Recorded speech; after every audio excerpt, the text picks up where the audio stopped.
intellectual property rights PhD in economics from University of National Network Economy, Bulgaria. And this is a great honor for me to moderate the session focused on educational problems with social, cultural, and law aspects. And the first presentation today of the 11th edition of International Conference, Future of Education. This part is focused on very important part of our social life. The first presentation and the title, It's Your Choice, Don't You Know? Social and Educational Factors Influencing Professional Orientation as Paths to Future Social Exclusion or Inclusion of Young People, will be presented by Dr. Astrid Loff from Ludwigsburg University of Education in Germany. And dear Mrs. Astrid Loff, the floor or the microphone is yours. Thank you so much, Ms. Markova. I'm so happy to be here, and a warm welcome to everybody also from my side. Thank you very much for this wonderful opportunity. In Germany, to get right to the point, we are facing a problem of social exclusion of those young people and pupils who have only less social capital. Social capital is what you bring in from your parents, from your education, from your surrounding to find your way into society and to find a good job after school and to have a career. In Germany, this social exclusion dilemma starts at school. Our school system is divided in many paths, and not all of them lead to the top. Many of them lead to somewhere in the middle, and then you have to go on yourself with not always that amount of orientation you need to have as a young person. On the other hand, Germany is facing a lack of young professionals in all fields, so it's getting an economic problem of not having qualified young people leaving school and the VET system.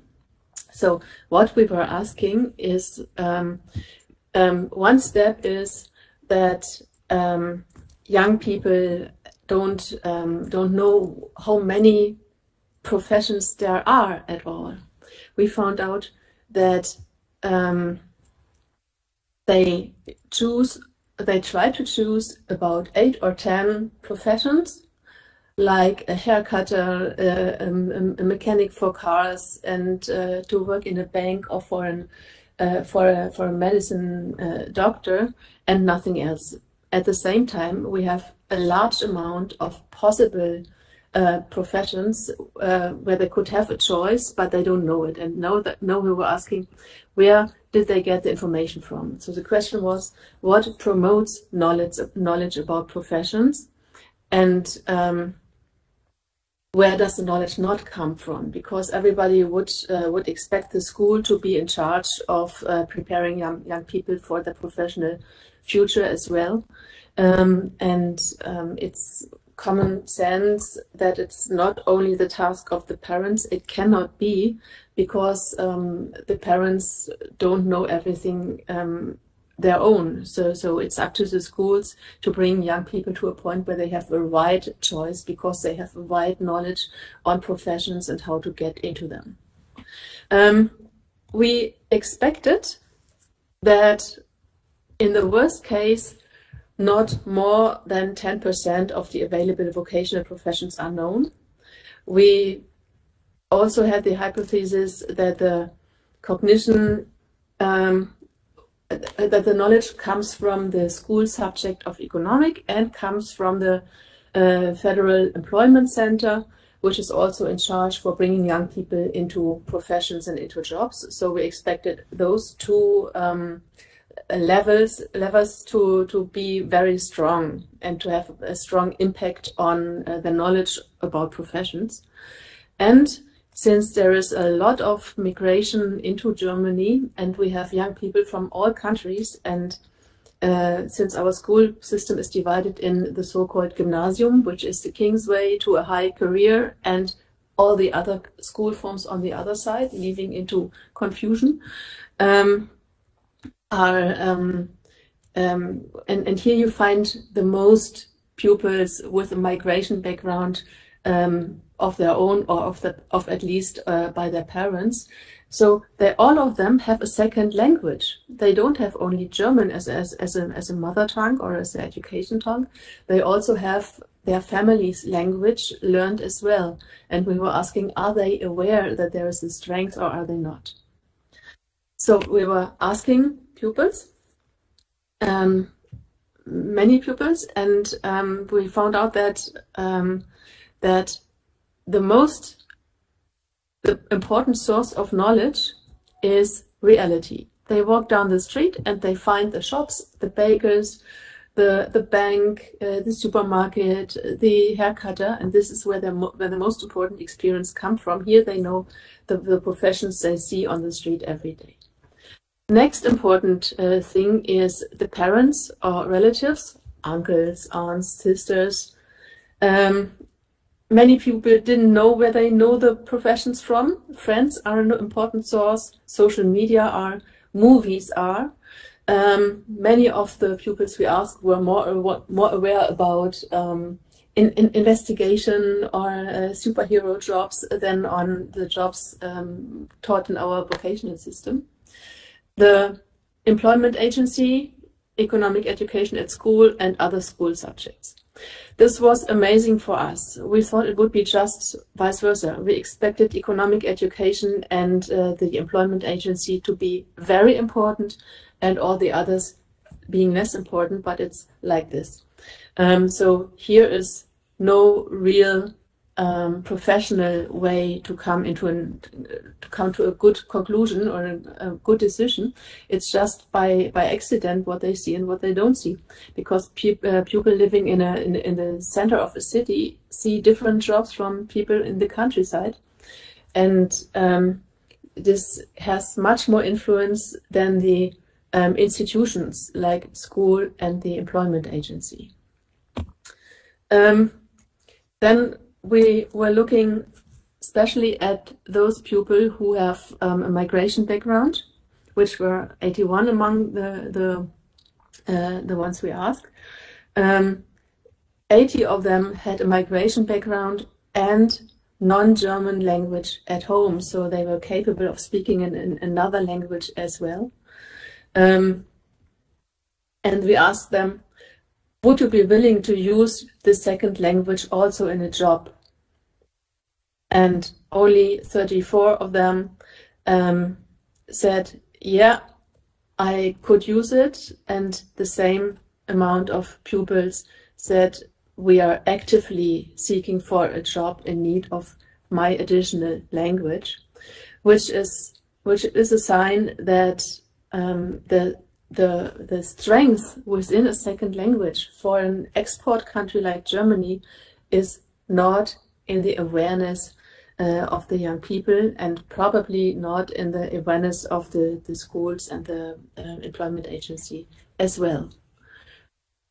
For our hypothesis, this meant the first hypothesis had to be rejected. It's not only that they are not aware of more than 10%, they were only aware of 2% of all possible professions, which means we really have to do something.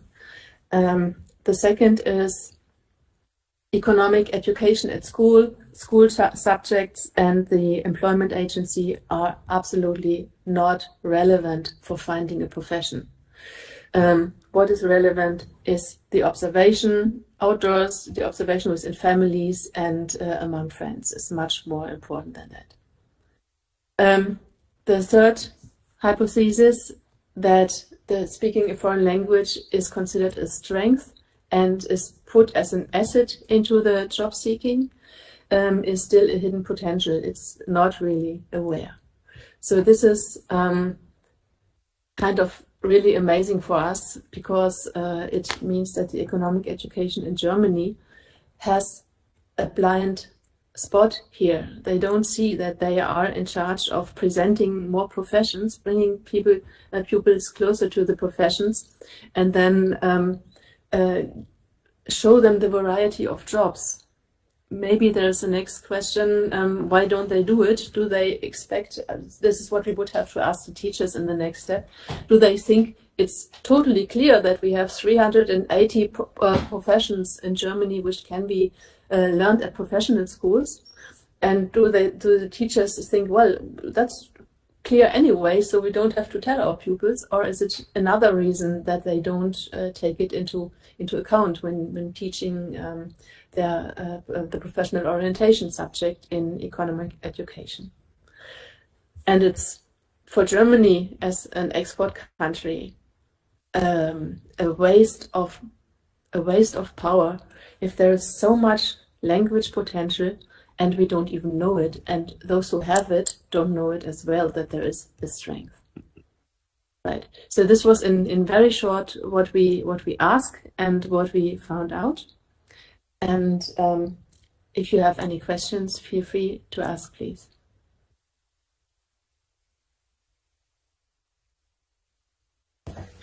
I would like to thank you, dear Astrid, for your very comprehensive, based on improvement of your thesis presentation. Let me ask you something related to higher education system. Is it included the knowledge, the test for foreign language in German higher economic school for students to be enrolled in the higher education system? Yeah, well, first of all, there is a dividing between higher education at universities and higher education in the vocational training and education system. Only half of our students come to higher university education. And here you don't need a test of language anywhere, except you come as a foreigner. Then you have to prove that you can speak German. But if you are already German, more or less, you can just join university in case you have the formal qualification. What is much more interesting in Germany right now is the non-university education, the TVET and VET system. And here you don't have to have a language test. You can just enter, but it's much harder to enter that system than the university system, because for our TVET system we have the so-called dual system, which means you have to find a company giving you the chance to go to vocational schools and work on the job as this dual aspects of the system. So for somebody not speaking perfect German, it's much easier to get to university somehow, about 3 years longer at school and they are there, than to find a company allowing them to go that second way. And when you are already in Germany and living here, there is no language test needed at all. Only when you come from outside into the German system. Is that what did I answer your question, or do you need something more? Yes, I understand. I see the all of the part of this enrollment system in Germany higher education system. I would like to invite all of the participants in this second morning session to ask something if they are interested in the presented by Mrs. Dr. Loff presentation. I find Sylvia. Silvia Giuliani wrote something. Thank you very much. She wrote, since direct experience is the first way for students to get in touch with unfamiliar jobs, what do you suggest to do in order to exploit this process? Well, actually, this should be the task of the economic education subject at school. There we have a wide space of time just for